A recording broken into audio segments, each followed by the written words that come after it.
तेरा वचन मेरे पाँवों के लिए दीपक है और मेरे मार्ग का उजियाला है। तेरा वचन मेरे पाँवों के लिए दीपक है। सर्वशक्तिमान पिता, पुत्र और पवित्र आत्मा के नाम में आमीन। ख्रिस्त में मेरे प्यारे भाइयों और बहनों, प्रभु यीशु मसीह के मीठे और मधुर नाम में आप सभी को जय यीशु। आज संपूर्ण सृष्टि, सारी कैथोलिक कलीसिया प्रभु यीशु मसीह के स्वर्गारोहण के त्यौहार को मना रही है। आज हम लोग प्रभु यीशु मसीह के स्वर्गारोहण के समय उनके वचन पर मनन चिंतन करेंगे कि प्रभु कैसे हमारे बीच में रहे और कैसे वे उस स्वर्गीय पिता की इच्छा और योजना को पूरा करते हुए इस संसार में एक एक जिम्मेदारियों को बखूबी निभाया और उसे पूरा करते करते इस संसार से अपने शिष्यों के देखते देखते ही स्वर्ग को उठा लिए जाते हैं। आज हम लोग देखते हैं प्रभु का पवित्र वचन प्रेरित चरित्र उसके अध्याय 1 पद संख्या 1 से 11 तक। थियोफिलुस, मैंने पहली पुस्तक में उन सब बातों का वर्णन किया जिन्हें ईसा उस दिन तक करते और सिखाते रहे जिस दिन वह स्वर्ग में आरोहित कर लिए गए। उससे पहले ईसा ने अपने प्रेरितों को, जिन्हें उन्होंने स्वयं चुना था, पवित्र आत्मा द्वारा अपना कार्य सौंप दिया।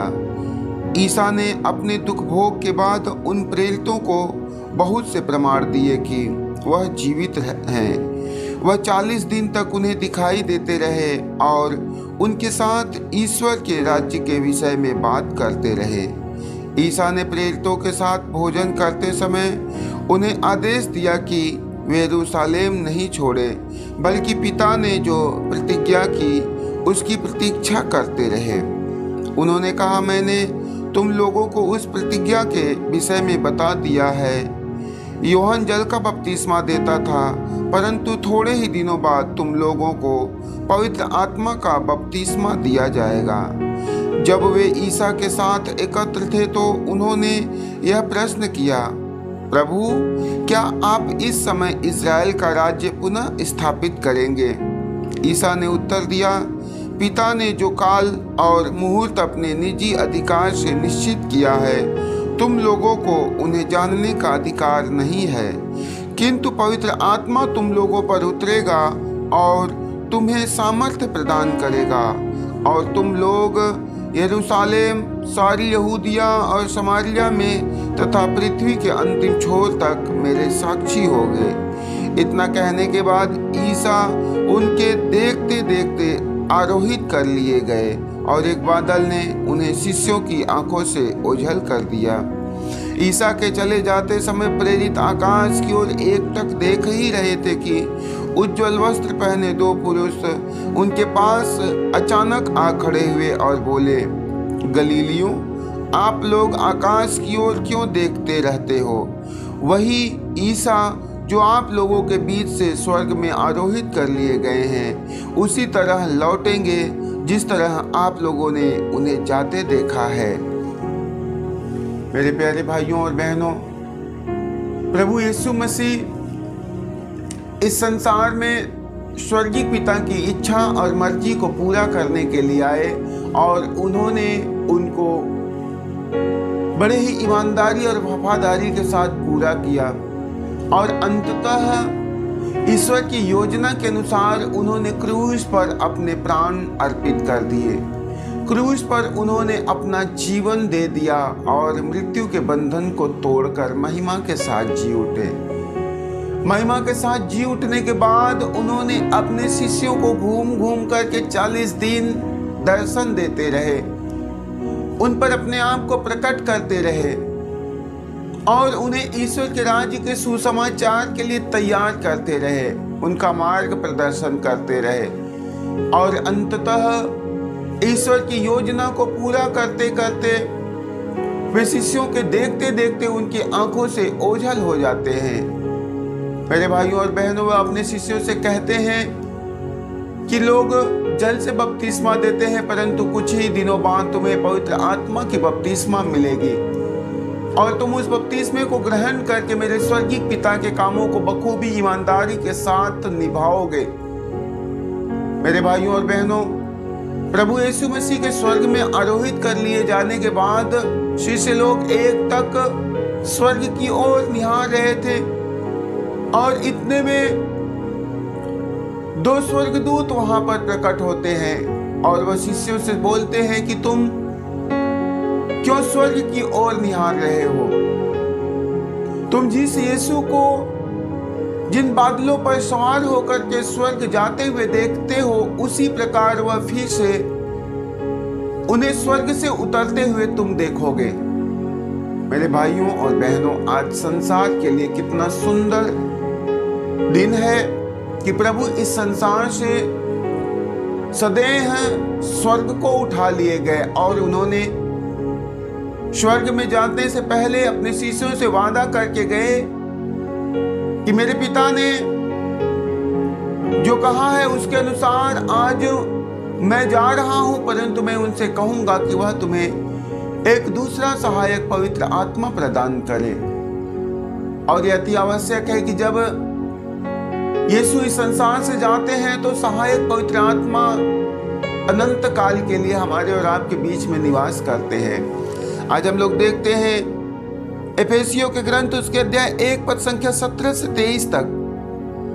महिमा में पिता हमारे प्रभु ईसा मसीह का ईश्वर आप लोगों को प्रज्ञा तथा आध्यात्मिक दृष्टि प्रदान करे, जिससे आप उसे सचमुच जान जाएं। वह आप लोगों के मन की आंखों को ज्योति प्रदान करे, जिससे आप यह देख सके कि उसके द्वारा बुलाए जाने के कारण आप लोगों की आशा कितनी महान है और संतों के साथ आप लोगों को जो विरासत मिली है वह कितनी वैभवपूर्ण तथा महिमामय है। और हम विश्वासियों के कल्याण के लिए सक्रिय रहने वाले ईश्वर का सामर्थ्य कितना अपार है। ईश्वर ने मसीह में वही सामर्थ्य प्रदर्शित किया जब उसने मृतकों में से उन्हें पुनर्जीवित किया और स्वर्ग में अपने दाहिने बैठाया। स्वर्ग में कितने ही प्राणी क्यों न हो और उनका नाम कितना ही महान क्यों न हो, उन सब के ऊपर ईश्वर ने इस युग के लिए और आने वाले युग के लिए मसीह को स्थान दिया। उसने सब कुछ मसीह के पैरों तले डाल दिया और उनको सब कुछ पर अधिकार देकर कलीसिया का शीर्ष नियुक्त किया। कलीसिया मसीह का शरीर और उनकी परिपूर्णता है। मसीह सब कुछ सब तरह से परिपूर्णता तक पहुंचाते हैं। आज सुसमाचार संत मार्कुस उनके अध्याय 16 पद संख्या 15 से 20 तक। इसके बाद ईसा ने उनसे कहा, संसार के कोने कोने में जाकर सारी सृष्टि को सुसमाचार सुनाओ। जो विश्वास करेगा और बपतिस्मा ग्रहण करेगा उसे मुक्ति मिलेगी। जो विश्वास नहीं करेगा वह दोषी ठहराया जाएगा। विश्वास करने वाले चमत्कार दिखाया करेंगे। वे मेरा नाम लेकर अबदूतों को निकालेंगे, नवीन भाषाएं बोलेंगे और सांपों को उठा लेंगे। यदि वे विष भी पिएंगे तो उससे उन्हें कोई हानि नहीं होगी। वे रोगियों पर हाथ रखेंगे और रोगी स्वस्थ हो जाएंगे। प्रभु ईसा अपने शिष्यों से बात करने के बाद स्वर्ग में आरोहित कर लिए गए और ईश्वर के दाहिने विराजमान हो गए। शिष्यों ने जाकर सर्वत्र सुसमाचार का प्रचार किया। प्रभु उनकी सहायता करते रहे और साथ ही साथ घटित होने वाले चमत्कारों द्वारा उनकी शिक्षा को प्रमाणित करते रहे। मेरे प्रियो, आज हम लोग देखते हैं प्रभु के स्वर्गारोहण के विषय में। आज से ठीक 40 दिन पहले हम लोगों ने प्रभु यीशु मसीह के पुनरुत्थान के त्योहार को मनाया और बड़े ही उत्साह के साथ आज हम लोग प्रभु यीशु मसीह के स्वर्गारोहण के त्योहार को मना रहे हैं। यह त्योहार बड़ा ही महत्वपूर्ण है, इसलिए हमें इस पर मनन चिंतन करना चाहिए कि वास्तव में प्रभु यीशु मसीह के स्वर्गारोहण के पीछे ईश्वर का जो उद्देश्य है, ईश्वर की जो इच्छा है, वह वास्तव में क्या है। हम लोग पढ़ते हैं प्रभु यीशु मसीह ने कहा है, विश्वास करने वाले चमत्कार दिखाया करेंगे। वे मेरा नाम लेकर के अब दूतों को निकालेंगे, रोगियों को चंगा करेंगे, वे नवीन भाषाएं बोलेंगे और वह बड़े बड़े कार्य करेंगे। रोगियों पर हाथ रखेंगे और रोगी स्वस्थ और भले चंगे हो जाएंगे। प्रभु अपने द्वारा किए गए उन एक एक महिमा के कामों को अपने शिष्यों के ऊपर प्रकट करते हुए, उनसे बातें करते करते ही उनकी आंखों के सामने स्वर्ग में उठा लिए जाते हैं। हम लोग पढ़ते हैं संत मार्कुस के सुसमाचार में कि प्रभु ने कैसे अपने शिष्यों को यह अधिकार दिया। आज प्रभु का पवित्र और जीवंत वचन एक एक लोगों को इस बात के लिए प्रेरित करती, इस बात के लिए तैयार करती है कि आप जिस प्रकार ईश्वर को जीवित स्वर्ग में जाते हुए देखते हो, उसी प्रकार एक दिन वह महिमा के साथ पुनर्जीवित होकर के लौटेंगे। हम लोग देखते हैं संत लूकस के सुसमाचार में, संत लूकस भी यीशु मसीह के स्वर्गारोहण के विषय में लिखते हैं। यीशु ने कहा, देखो मेरे पिता ने जिस वरदान की प्रतिज्ञा की उसे मैं तुम्हारे पास भेजूंगा, इसलिए तुम लोग शहर में तब तक बने रहो जब तक ऊपर की शक्ति से संपन्न ना हो जाओ। इसके बाद यीशु उसे बेथानिया तक ले गए और उन्होंने अपने हाथ उठाकर उन्हें आशीष दी। आशीष देते देते वह उनकी आंखों से ओझल हो गए और स्वर्ग में आरोहित कर लिए गए। मेरे प्रियो, प्रभु ने कहा, पवित्र आत्मा तुम लोगों पर उतरेगा और तुम्हें सामर्थ्य प्रदान करेगा और तुम लोग यरूशलेम, सारी यहूदिया और समारिया में तथा पृथ्वी के अंतिम छोर तक मेरे साक्षी होगे। इतना कहने के बाद ईसा उनके देखते देखते आरोहित कर लिए गए और एक बादल ने उन्हें शिष्यों के आंखों से ओझल कर दिया। मेरे प्रियो, प्रभु अपने जाने से पहले सारे शिष्यों पर एक बार पुनः उस ईश्वरीय कार्य को जिसको उन्होंने आरंभ किया उसे पूरा करने के लिए उन्हें प्रेरित करते हैं, उन्हें समझाते और उन्हें सामर्थ्य से भरते हुए ही वह इस संसार से स्वर्ग की ओर उठा लिए जाते हैं। बाइबल में हम पढ़ते हैं कि पुनरुत्थान के 40 दिन तक शिष्य यीशु अपने शिष्यों में लगातार अलग अलग स्थानों में अलग अलग रूप में दर्शन दिए। उन्होंने ईश्वर के राज्य के रहस्यों को उन्हें समझाया। पुनर्जीवित यीशु ने बार बार उन्हें दर्शन देकर उनके पुनरुत्थान पर विश्वास दिलाया। पुनर्जीवित यीशु बार बार अपने शिष्यों को अलग अलग स्थानों पर अलग अलग समयों में अलग अलग परिस्थितियों में दर्शन दिए और उनके सामने प्रकट हुए और उन्हें ईश्वर के पुनर्जीवित ईश्वर के दर्शन होने के बाद वह उन्हें पुनरुत्थान के विषय में समझाते हैं, पुनरुत्थान पर विश्वास दिलाते हैं। शिष्यों को यह भी समझाया, जिस पिता ने मुझे पुनर्जीवित किया वही पिता तुम्हें भी पुनर्जीवित करेगा। प्रभु यीशु ने स्वर्ग में आरोहित होने से पहले अपने शिष्यों को एक सुंदर संदेश दिया। सुसमाचार में हम पढ़ते हैं, प्रभु कहते हैं, संसार के कोने कोने में जाकर सारी सृष्टि को सुसमाचार सुनाओ। संसार के कोने कोने में जाकर सारी सृष्टि को सुसमाचार का संदेश सुनाओ। ये कार्य प्रभु अपने जाने से पहले अपने शिष्यों को ये जिम्मेदारियां दे करके जाते हैं, क्योंकि इसी के लिए आज ख्रिस्तियों का चुनाव हुआ है। एक एक विश्वासियों का, हमारा और आपका चुनाव हुआ है।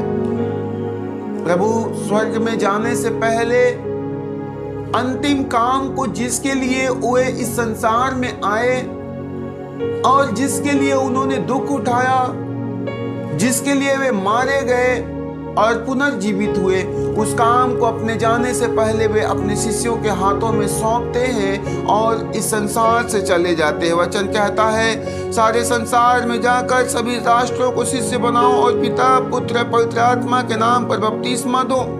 प्रभु यीशु की अंतिम इच्छा यह थी कि प्रभु यीशु कहते हैं, मैं आग लेकर इस संसार में आया हूँ और मैं कितना चाहता हूँ कि यह आग धधक उठे। ये कौन सी आग है? ईश्वरीय प्रेम की आग, ईश्वरीय पवित्रता की आग। ये प्रभु की इच्छा है कि हम विश्वासियों के द्वारा वे आग सर्वत्र फैले। मेरे प्यारे भाइयों और बहनों, प्रभु इस संसार में प्रेम नहीं परंतु आग लेकर के आए।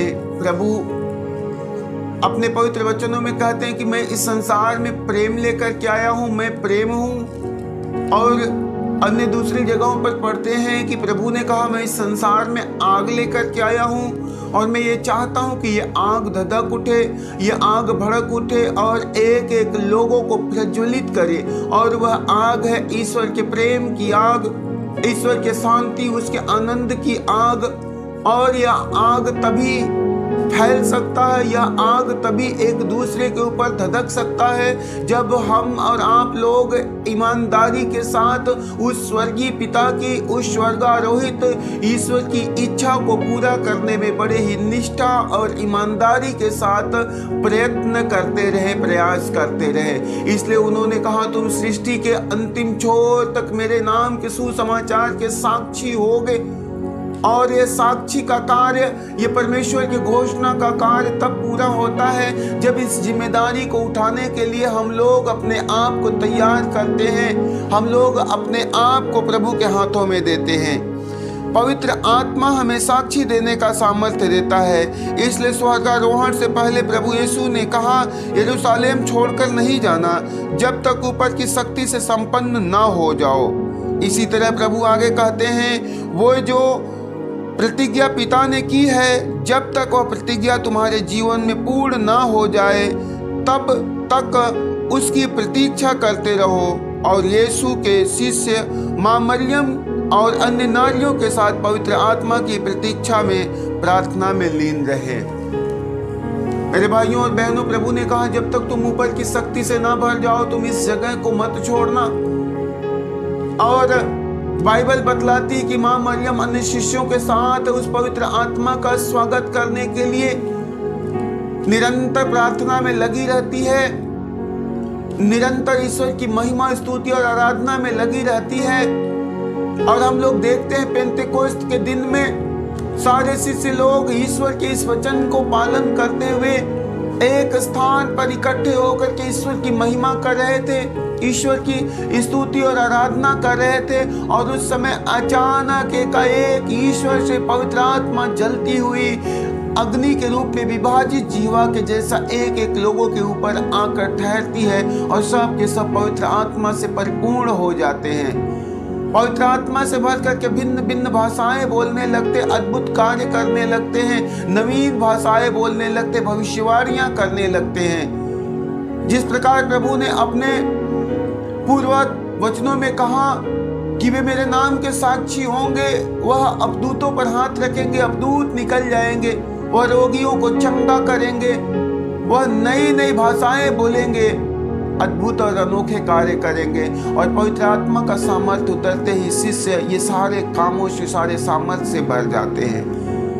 मेरे भाइयों और बहनों, ये काम सिर्फ आज के 2000 साल पहले की बात नहीं है, परंतु आज भी जो लोग उस पवित्र आत्मा के लिए तड़पते और तरसते हैं, जिसके लिए वायदा यीशु ने किया हुआ है, आज जो उस पवित्र आत्मा के लिए प्रयत्न और प्रयास करते हैं, उसके जीवन में ईश्वर की आत्मा उतरती है, ईश्वर का प्रेम, ईश्वर का सामर्थ्य उतरता है। आज संसार में मनुष्य प्रयत्न नहीं करना चाहता, प्रयास नहीं करना चाहता, परंतु अपने मन में एक धारणा, एक विचार रख लेता है, ये मुझसे नहीं हो सकता, ये मुझसे नहीं हो सकता, या हम ये काम नहीं कर सकते। ये सच है कि जो व्यक्ति अपने मन में हार मान लेता है वह व्यक्ति हार ही जाएगा। लेकिन जो अपने मन को उत्साहित करता है और उस ईश्वर में विश्वास करता है, उससे सामर्थ्य मांगता है, ऐसा व्यक्तियों के जीवन में ईश्वर का अद्भुत काम होता है, अद्भुत चमत्कार होता है और प्रभु उसको सब कुछ से भरते हैं। उन्होंने कहा है कि मांगोगे तो तुम्हें दिया जाएगा, ढूंढोगे तो तुम्हें मिल जाएगा और खटखटाओगे तो तुम्हारे लिए खोला जाएगा। मेरे भाइयों और बहनों, ईश्वर के लिए कुछ भी असंभव नहीं है।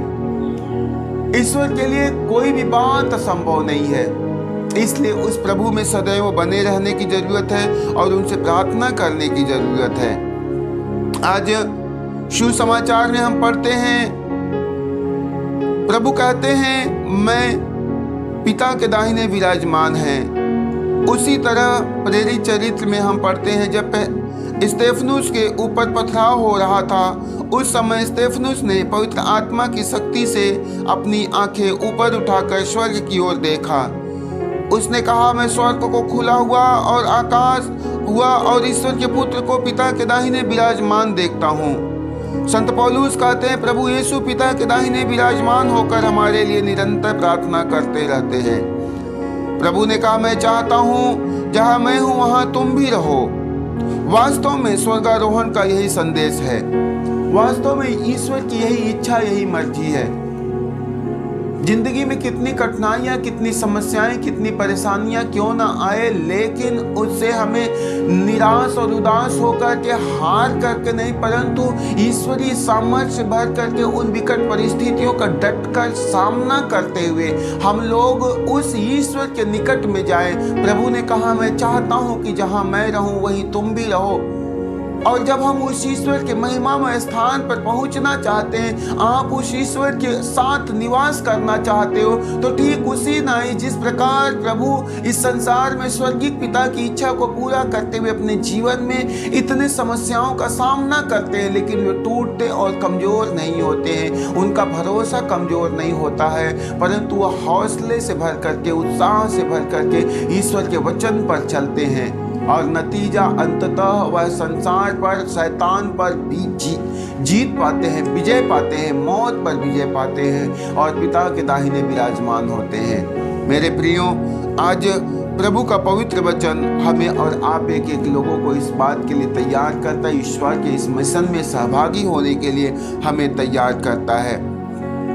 यीशु इस संसार में एक मिशन के लिए, एक कार्य के लिए आए, हमारे पापों के प्रायश्चित के लिए आए। उनके बाद पुनर्जीवित होकर अपने शिष्यों को सामर्थ्य से भर दिए।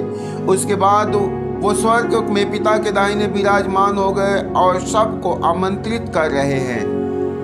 प्रभु इस संसार में आने के बाद एक एक लोगों को पाप से मन फिरा करके और सच्चे हृदय से ईश्वर को अपने मुक्तिदाता के रूप में ग्रहण करते हुए ईश्वर के पास जाने के लिए वह पिता के दाहिने विराजमान होकर वहां से आपको आह्वान कर रहे, निरंतर आपकी प्रतीक्षा में लगे हुए हैं, निरंतर एक एक मनुष्यों का इंतजार कर रहे हैं। मेरे भाइयों और बहनों, प्रभु जो सर्वोच्च सर्वशक्तिमान है, वह ईश्वर आज हमसे और आपसे, समस्त सृष्टि से इस बात की उपेक्षा करता है। यह बात चाहता है कि एक एक व्यक्ति उसके उस स्थान में पहुंचे। उन्होंने कहा है कि मैं जा रहा हूँ, मेरे पिता के पास में बहुत सारा स्थान है, रहने के लिए घर है, और मैं जब उनके पास पहुंचूंगा, मैं तुम्हारे लिए जगह का प्रबंध करूंगा, मैं तुम्हारे लिए घर का प्रबंध कर लूंगा। मैं आऊंगा और तुम्हें अपने पास लेकर के जाऊंगा, जिससे कि जहां मैं रहूं वहीं तुम भी मेरे साथ रहो, वहीं पर तुम भी मेरे साथ निवास करो। प्रभु एक एक व्यक्तियों को चाहता है, एक एक लोगों को अपने साथ, अपने स्वर्ग राज्य में, स्वर्गीय सुख और शांति में, आनंद में रखना चाहता है। और आज इस ईश्वर के स्वर्गारोहण की सबसे बड़ी योजना यही है, सबसे बड़ा उनका लक्ष्य यही है। इसलिए वह अपने शिष्यों पर पवित्र आत्मा को प्रकट करते हैं और कहते हैं कि जब पवित्र आत्मा आएगा तुम्हें सब कुछ बता देगा, तुम्हारे अंदर में उत्साह भर देगा, तुम्हारे अंदर में जोश भर देगा, तुम्हारे जो अस्थियां, तुम्हारा मांसपेशियां जो शिथिल, जो कमजोर है, जो निराश और उदास और बेचैन पड़ी हुई है, जब वो पवित्र आत्मा आएगा उसमें सामर्थ्य भर देगा, उसमें नवजीवन का संचार करेगा। मेरे प्यारे भाइयों और बहनों, पवित्र आत्मा के लिए सदैव तड़पते और तरसते रहना, क्योंकि इस जगत में हमारा और आपका एकमात्र अनंतकालिक या यूं कहें इस जगत में हर पल हर परिस्थिति में हमारे साथ रहकर हमारी अगवानी करने वाला अगर से कोई है, हमारा मार्गदर्शन करने वाला, हमें राह दिखाने वाला कोई है तो सच्चा और अच्छा मित्र सिर्फ और सिर्फ पवित्र आत्मा है। और भरोसा रखना, इस बात को मैंने स्वयं अपने जीवन में अनुभव किया है।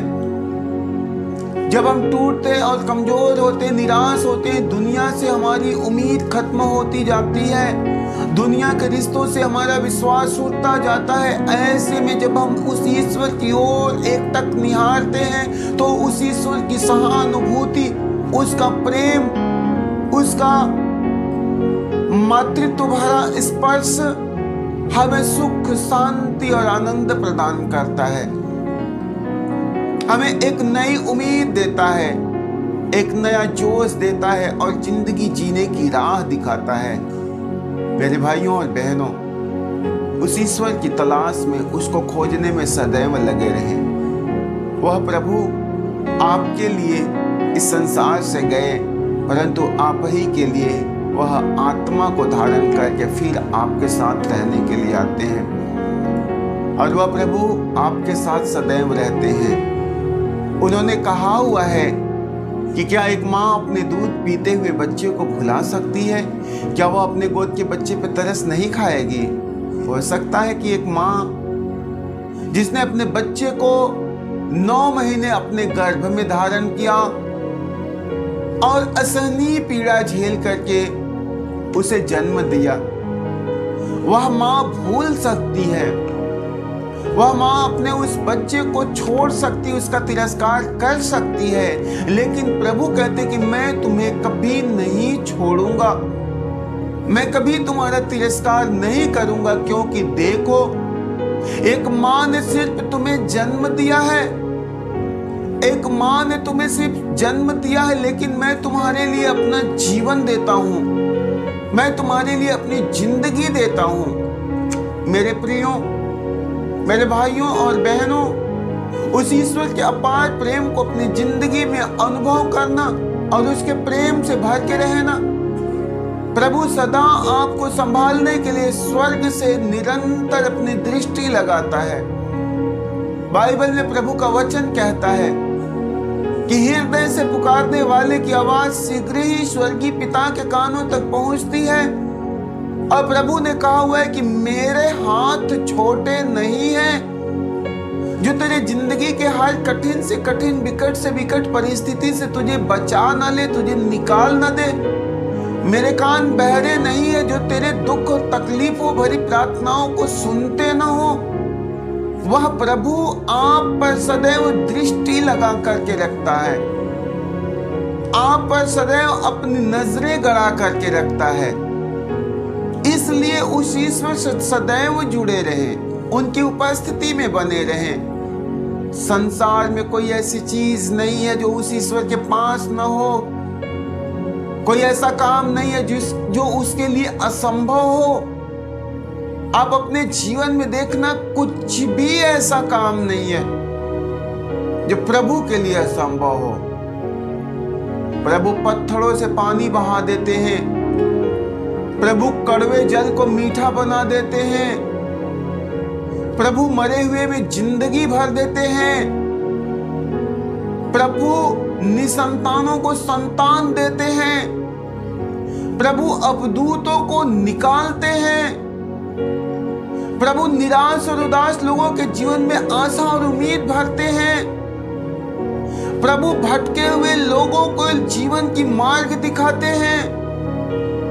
प्रभु इस संसार से लेकर ईश्वर के राज्य में पहुंचने तक एक एक बात में हमारी अगुवाई करते हैं, हमारी अगुवानी करते हैं। और यीशु ही मेरा और स्वर्ग के बीच का अगुआ है, मीडिएटर है। और वह प्रभु हमारा और आपका रिश्ता बनाने के लिए सदैव प्रयत्नशील है, सदा प्रयास करते रहते हैं, सदा परिश्रम करते रहते हैं। मेरे प्यारे भाइयों और बहनों, हम लोग एक विश्वासी हैं, आप सब लोग एक विश्वासी हो, और एक विश्वासी को सदा अपनी आंखें स्वर्ग की ओर लगा करके जीवन जीना चाहिए। उस चील के बच्चे की तरह नहीं जो जमीन पर अपनी दृष्टि लगाता है, बल्कि एक विश्वासी की तरह जो आसमान की ओर अपनी दृष्टि लगाता है। हम और आप एक एक लोग इसीलिए तो चुने गए हैं, इसीलिए तो बुलाए गए हैं, स्वर्गीय राज्य को प्राप्त करने के लिए, पिता के साथ स्वर्ग में निवास करने के लिए। इसलिए हम अपनी निगाहें सदा उस पिता के सिंहासन की ओर, उस स्वर्ग राज्य की ओर लगा करके जीवन बिताएं। उस चील के बच्चे की नहीं, जिसका सिर्फ और सिर्फ लक्ष्य ये पृथ्वी है और दुनिया की चीज है। इस संसार पर वह अपनी भोजन पर निगाहें जमा करके रखता है, आकाश में रहता है, परंतु अपनी निगाहें पृथ्वी की चीजों पर लगा करके रखता है। लेकिन वह उस पृथ्वी की चीज को प्राप्त करता है, वह प्राप्त करता है क्योंकि वह बड़े निष्ठा और ईमानदारी के साथ, बड़े लगन के साथ उस अपने लक्ष्य पर ध्यान रखता है। ठीक उसी प्रकार हमारा भी लक्ष्य है, हम इस संसार की नहीं परंतु स्वर्गीय राज्य की खोज में लगे रहें। प्रभु ने कहा हुआ है कि तुम सबसे पहले ईश्वर के राज्य की खोज करो और उसकी धार्मिकता का पालन करो, बाकी सब कुछ मैं तुम्हें यूं ही प्रदान करूंगा। इस वचन का पालन करते हुए हमें उस ईश्वर के राज्य की ओर निगाहें लगा करके उसे ढूंढते हुए सदैव प्रयत्नशील रहना है, और नतीजा देखेंगे एक दिन परमेश्वर अपने वचन के अनुसार स्वर्ग में बनाए गए उस महल में, उस निवास स्थान में आप एक एक लोगों को लेकर जाएगा, आपका स्वागत करेगा।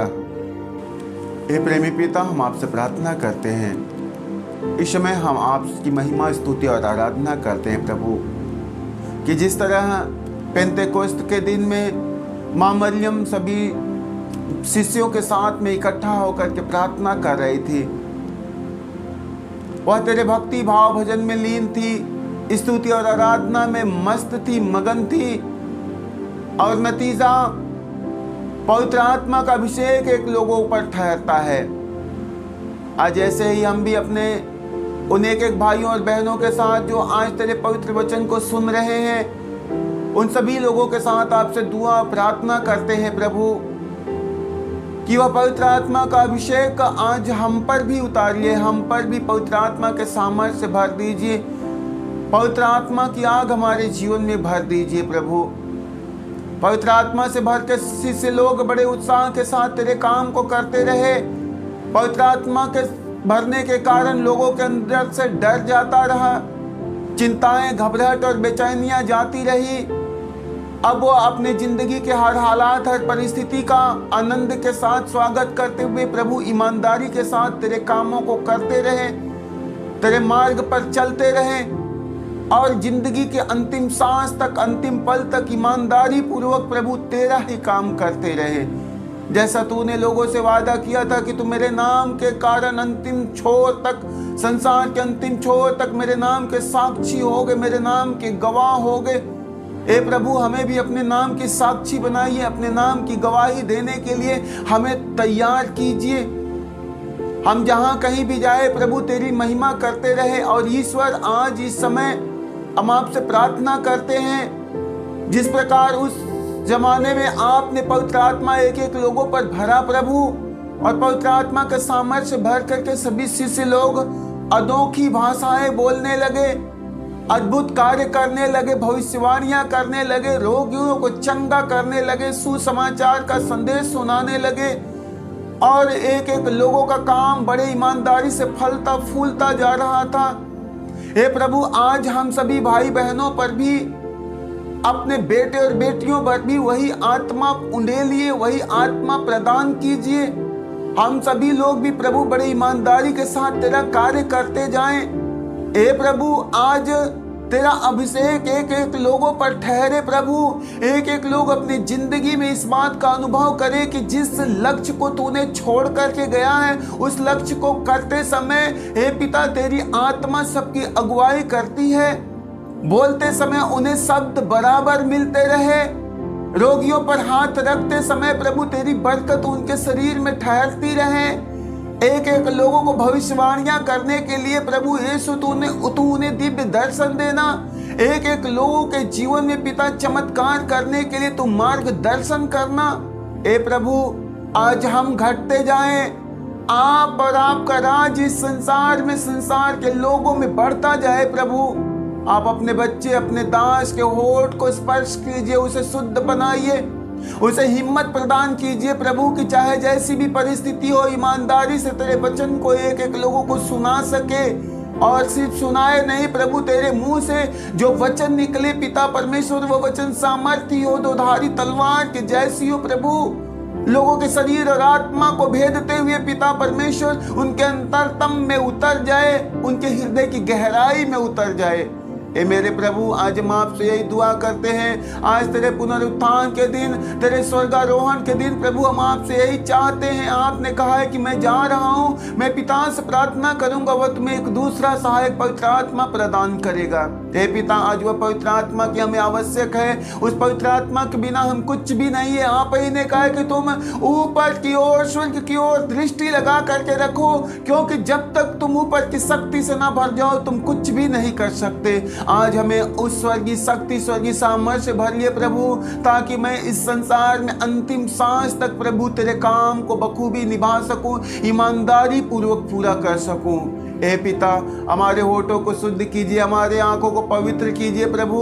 एक एक लोगों के शरीर को शुद्ध कीजिए पिता परमेश्वर। एक एक लोगों का शरीर शैतान का निवास न रहने पाए, वासना और बेविचार घमंड और अहंकार की मूरत न रहे, परंतु तेरे प्रेम तेरे शांति तेरे दया और करुणा की जीती जागती मिसाल बने प्रभु। एक एक लोगों के शरीर में आपकी शांति भर जाए, आपका प्रेम ठहर जाए। हम यही प्रार्थना करते हैं पिता पुत्र और पवित्र आत्मा के नाम में मांगते हैं, आमीन। सभी को जय यीशु। तेरा वचन मेरे पाँवों के लिए दीपक है और मेरे मार्ग का उजियाला है। तेरा वचन मेरे पाँवों के लिए दीपक